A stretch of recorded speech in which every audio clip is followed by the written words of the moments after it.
What's up, niches? Welcome to another episode of the MLO Project. And in my intro, you could tell what, and just by the way, I said niches. I just want to be very clear that that's what I said. But it's going to be another fun episode because we're going to talk about something that is holding a lot of loan officers back from actually seeing real opportunity. And so I'm excited to talk about this topic with my main man, my co-host, Mr. McAllister. Michael, what's up, buddy?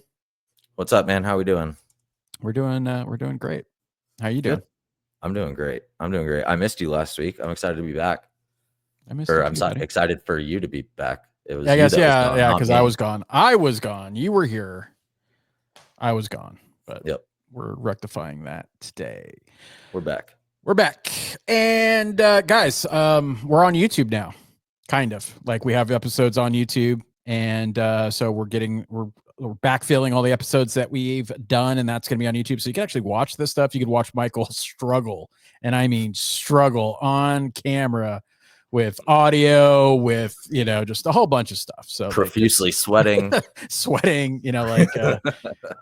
the what's that Key and Peele gif, right? And he's just sitting there just a lot of sweat.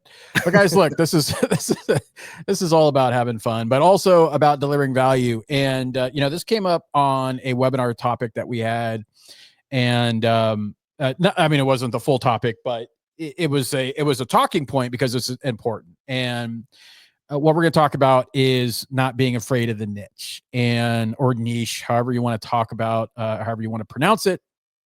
I've heard it both ways, and I honestly don't know what the correct way is. I want to say that niche sounds like that should probably be the correct way of saying it.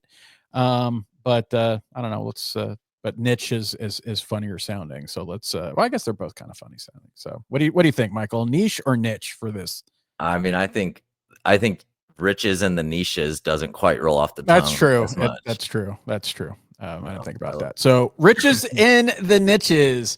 And, one of the common things that we see with clients is the people that are really hyper-focused on becoming an expert in a certain area, they perform a lot better than those who don't. But on the flip side of that, as a coach, and I have these conversations a lot, is when I'm talking to loan officers, and the biggest fear, and this is human nature, not like a loan officer thing, it's a human nature thing, is that we care more about what we potentially lose and let that stop us from doing shit, as opposed to what we could potentially gain. Now, what that means is that most loan officers will say this, and for those of you at home, you could play along, nod your head, and let me know if this is exactly what you feel. Is that when you are like, well, if I'm hyper focused on this type of client and this type of loan, then one is I'm limiting myself to my income potential because I won't do as much volume, which is a fallacy, number one. But number two is I won't get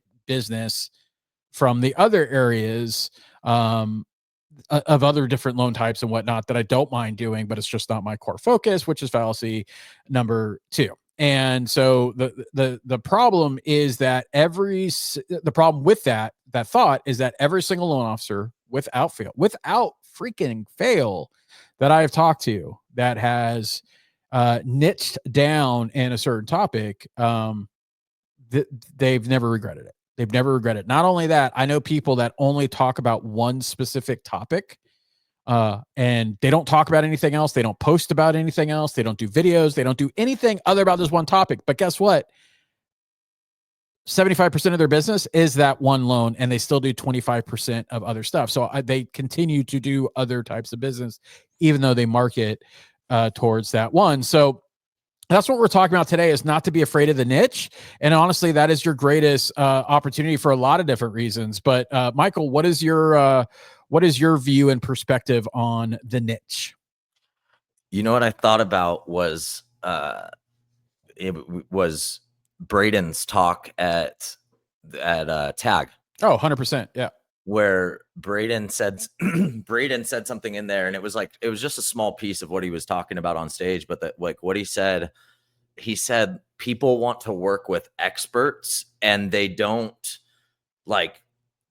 pigeonhole experts to the field that they are an expert in. It's like people ask Braden all the time for advice about things that he has never once talked about, like to an audience, never once like gone out and said, hey, like, this is what I do, blah, blah, blah. Like he is very niche down in his content creation, but because he is like gained so much expertise and like gained such a platform through that expertise, now people just assume that he's an expert at anything closely related to the thing that he like niched down into. And so that I thought about that and I was like, man, in conjunction with my experience, which is similar but on the practical side, not necessarily, well, maybe practical side wasn't the right word, but there's the perception, right? The perception is what we're talking about right now, where people look at you as an expert. If they see you an expert in one area, they look at you as an expert in other related areas. That's perception. But then there's the actual reality of it, which is that when you don't niche down, you like doing the first 80% of anything is really is easy. Like that's the easy part, right? Becoming 80% of a good loan officer is you're able to do that in 6 months or a year of fucking crushing it in this business, doing a lot of loans. Like you can become 80% of a really good of a good loan officer. That last 20%, like that is the hard work. That is where expertise is gained, and like gaining that expertise in one area of your business really does translate to the other areas of your business, because you gain a respect for what expertise takes. You gain a respect for the level that you have to dive in and learn something to become an expert in whatever it is that you're doing. So in the context of niches, that could be, call it VA loans is like the most generic example I can think of this, is like becoming an expert and niching down into VA loans. Well, when you do, like most loan officers, anybody who considers themselves a decent loan officer will say like, I can do VA loans. I know VA loans. But until you have committed to becoming an expert in VA loans, you don't know what you don't know. Yep. Okay. But once you do that, and once you do that with VA loans, all of a sudden you gain this respect for like what it takes to become an expert in any loan product, whether it was USDA or fix and flips, reno loans, like whatever it is. Like now you have that healthy respect for like, oh shit, like that's what it takes to become an expert. And that makes you better at everything that you do, because you have a healthier awareness of like how much you don't know. And so both on the practical side and the perception side, I think that niching down is invaluable to your business. And I want to bring it back to you in here in a second, because I wanted to talk about kind of like the focus of niching within Empower and your vision and what you built there, because and we'll get into that in a second.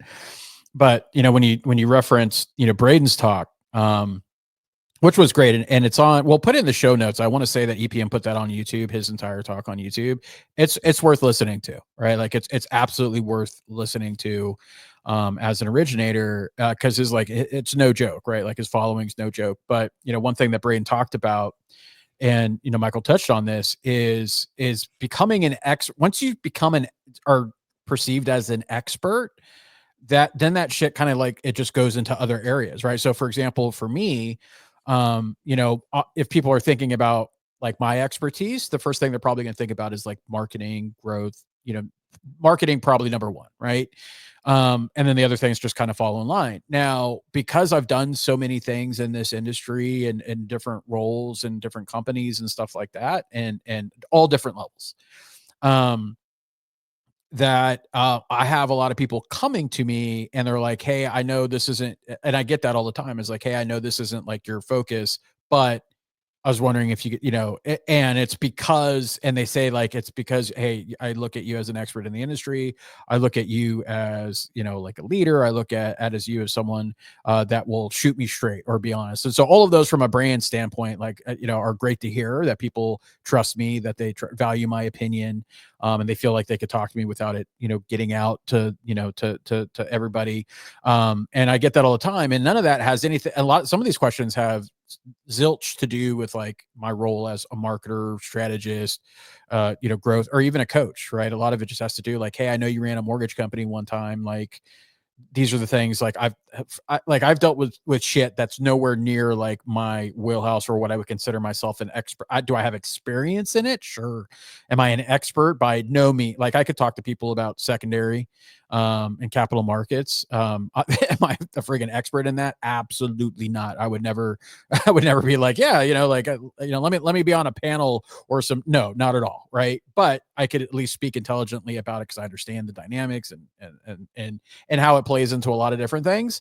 But to Michael's point about Braden, when you put yourself out there all the time, videos, blogs, all the stuff that I do, you be seen as an expert, and then that goes into a lot of different areas. And so the fact that I've niched down as two things. One is I niche down into what?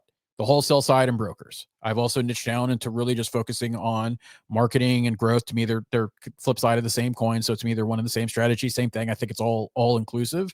However, like I have retail companies that reach out to me asking if we could collaborate. I have non brokers in my coaching group. So like, even though I absolutely, by any stretch of what you see me putting out there, niche in wholesale, not, look, I'm not attacking retail. That's where I spent most of my career, but like, I don't No, like, but you just look at like like your brand. Like to me, like what originally put you on my radar to like want to collaborate was the broker CMO brand. I know that that's not as like that you don't do as much as of that today, or like you don't like that's not, you have so much other shit going on that it's not only broker CMO today, but that really was like you going all in on that brand is really what, is a testament to exactly what we're talking about. Really what led to all these other opportunities and why you have, you are in so many other areas besides just like marketing for brokers these days.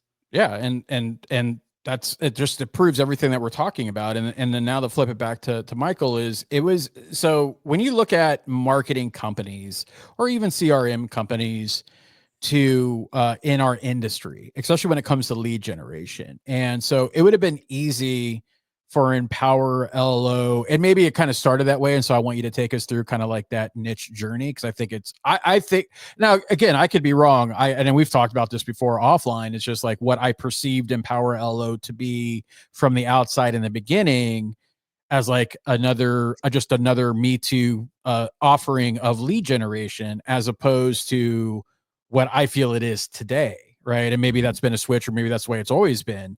But I know for a fact that like the last thing that we want to put out there, and again, correct me if I'm wrong here, but like we don't want to be like a lead gen. Like do we want to help you generate leads? Absolutely. We want to help you generate opportunities, grow your business, all those things that a marketing agency wants to do.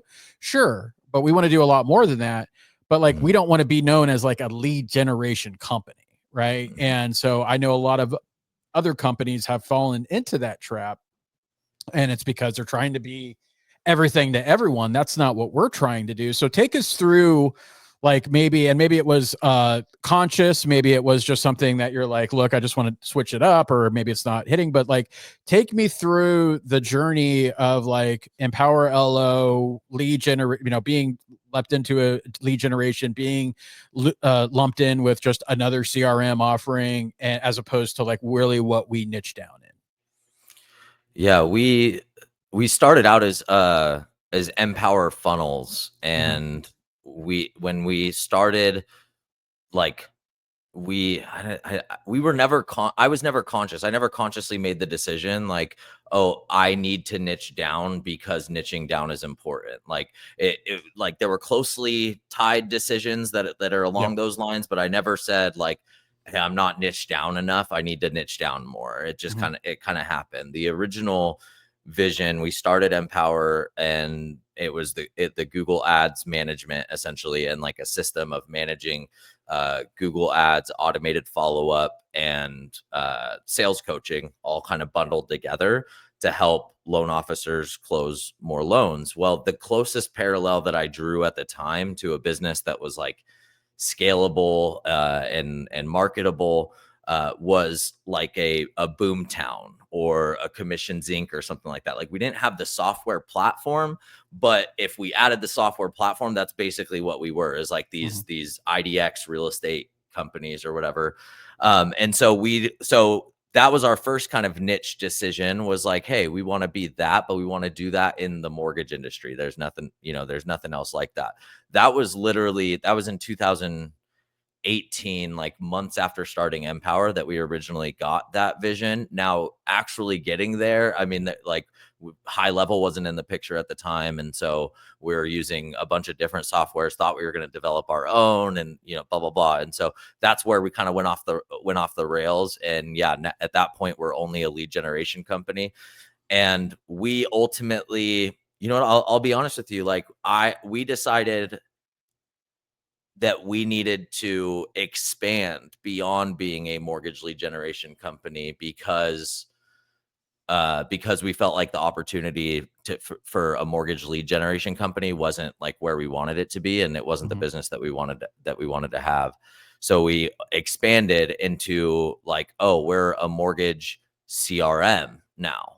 Okay, so we basically went the opposite direction, and completely flopped. We weren't capitalized well enough to try and go to the market as a mortgage CRM. Like, it was just silly for us to attempt that.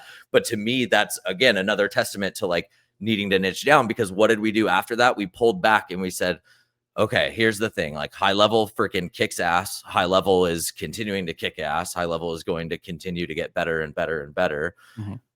And we believe in that so much that we're going to position ourselves as the high level experts of the mortgage industry. You want to talk about a freaking niche.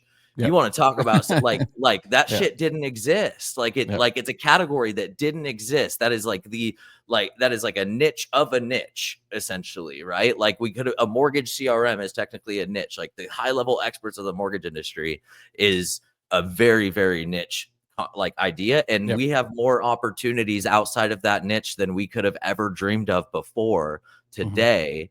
And it's because we positioned ourselves as experts, and we've done so successfully in a category that didn't exist before. But it didn't freaking matter, because now we're experts, and now people know us as experts, and now these other opportunities flow our way. So hopefully, full circle, that I didn't get derailed too much there, because that, like, it was kind of a journey of like, we were in the right, like if we would have stayed as a mortgage lead gen company and just figured out how to like change our model up a little bit to monetize it better, we would be in a way better spot today.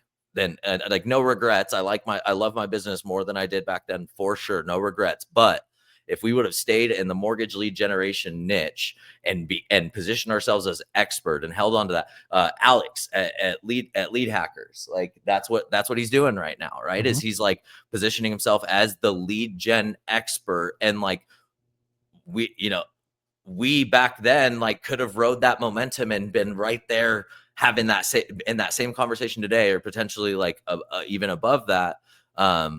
But we didn't, because we thought that the solution was to go wider, and that was the wrong decision. And it wasn't until we went back narrow that full circle, like, we're at where we're at. So that's interesting, and that's good. And I'm glad that you shared all of that, because it absolutely it absolutely kind of like just shines a light on how those journeys go, and the power of niching. Because, and then it also brings in another thing, for those of you that have, I don't know if Michael, have you ever read the book Play Bigger? Okay, so for those of you that have read the book Play, but I highly recommend that you read it, Michael. You should definitely read it, because especially now with what we're doing, right, is that they came up with the term category king, right? And so the part of Play Bigger is not to be another Me Too product in like a commoditized side. Like, for example, like not only are we not the only like mortgage CRM, but we're not the only like high level mortgage CRM.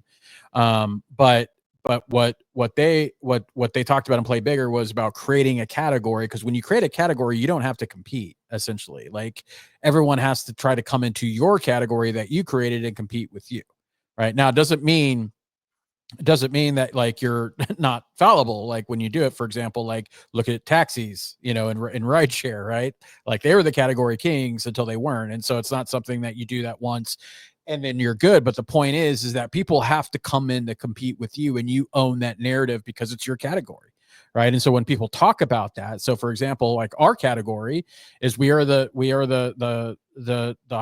high level, experts for mortgage. Like we're the high level, experts for mortgage pros.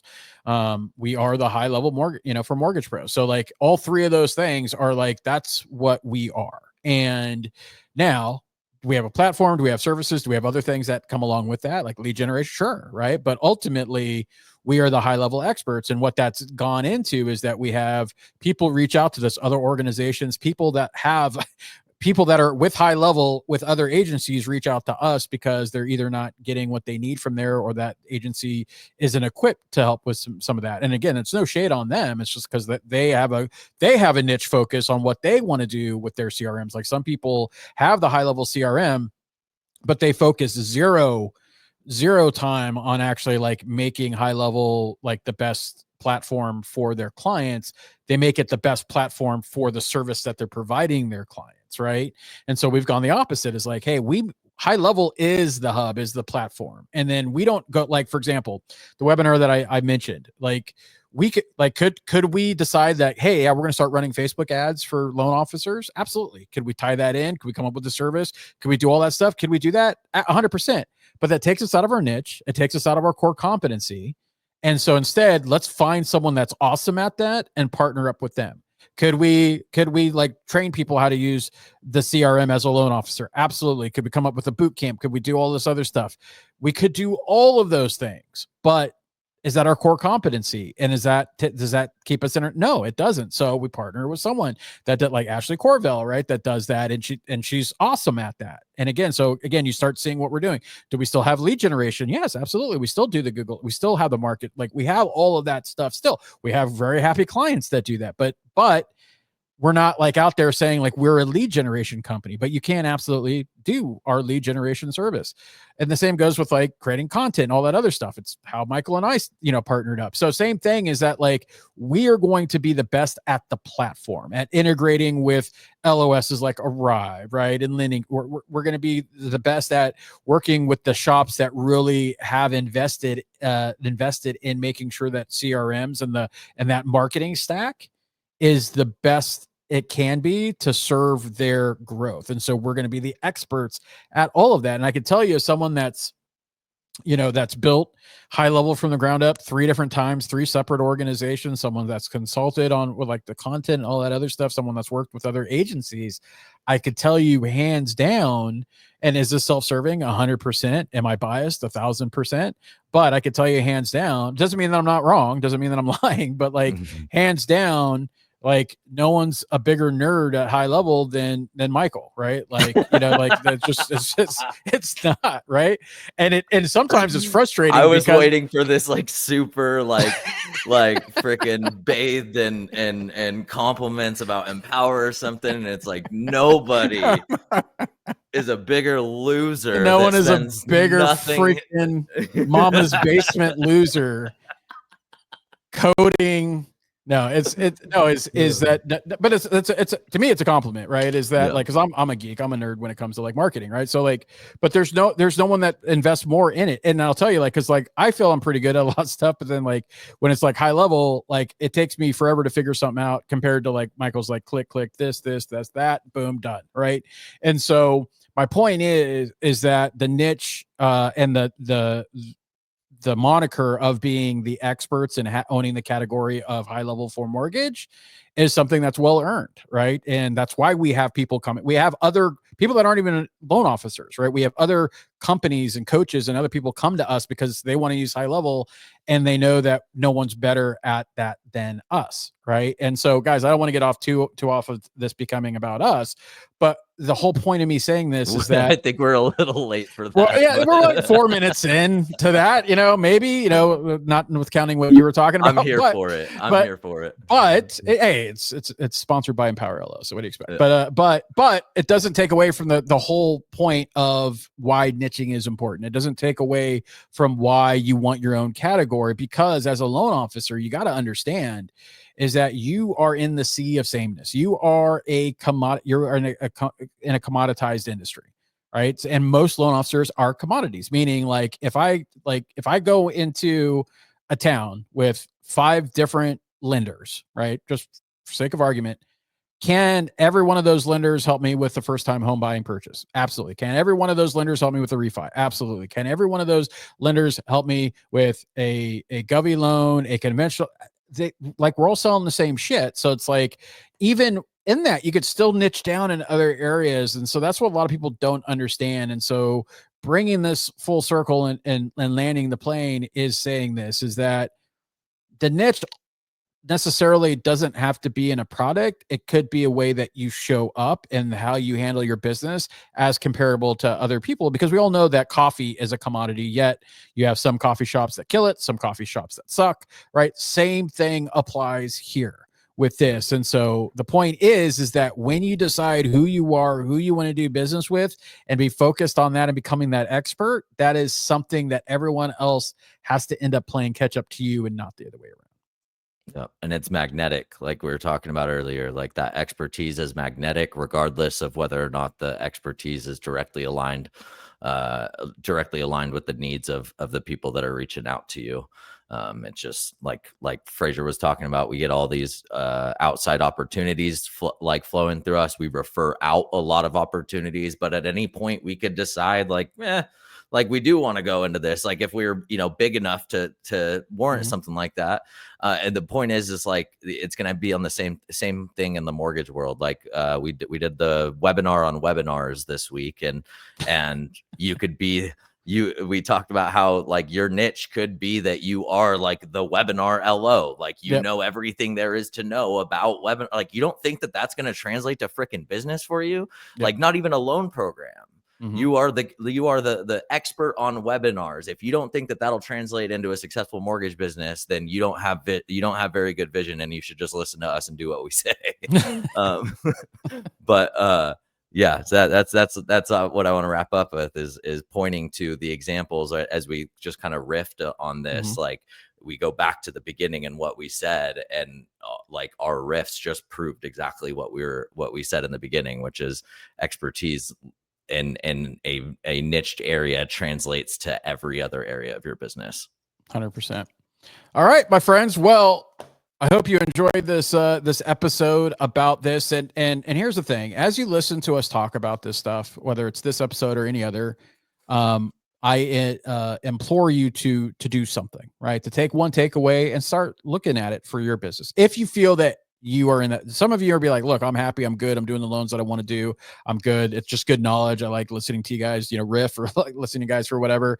But like ultimately, if you're stuck, if you feel like you're not getting traction or whatever, take what we have to say and start looking about how you put it in your business. And again, if we can help you on, if you're looking for that all-in-one marketing partner, we're it. And so you could check us out in the links in the show notes. I'd love to have you, join the Empower LO family. Plus, as the time of this recording coming out, we have just launched something great. I won't tease it here, but we basically exactly put our money where our mouth is when it comes to being the experts, when it comes to high level. So on high level for mortgagepros.com, check it out. All right. Yeah. So there you go. So maybe we won't, we'll put it in the show notes too, so you have it. So Michael is right. So on behalf of Mr. McAllister, I am Frazier. We are with Empower LO, and this is the MLO Project. We will see you on the next episode. Take care.